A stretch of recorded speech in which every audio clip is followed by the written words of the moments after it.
J'étais, à mon avis, au bord de la mort.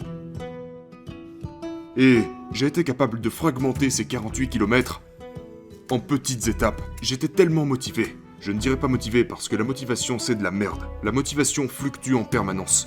Quand t'es animé, tout ce qui se trouve en face de toi sera détruit. Donc, j'étais assis sur cette chaise et j'étais tellement animé par l'idée de terminer cette course. C'est devenu une affaire personnelle. C'est devenu moi contre cette course. Moi contre les gosses qui me traitaient de nègre. C'est devenu moi contre moi. Donc je me suis dit, ok, il faut que je mange. Il faut que j'arrive à me lever avant de pouvoir penser à la suite et parcourir ces 48 kilomètres. Donc j'ai coché toutes ces petites étapes. J'ai réussi à me lever. Une fois debout, j'ai commencé à marcher sur la piste avec ma femme à l'époque.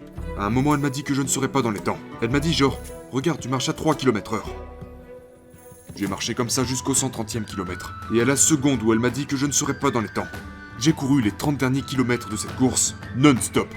Mes tibias me faisaient tellement mal à cause des fractures de stress que le seul moyen que j'ai trouvé pour continuer a été de me scotcher les jambes pour m'empêcher de faire ce mouvement fléchisseur qui activait mes tibias.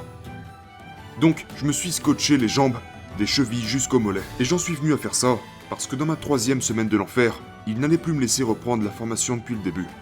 Donc, j'ai littéralement traversé ma dernière formation difficile avec des fractures de stress et des périostites tibiales.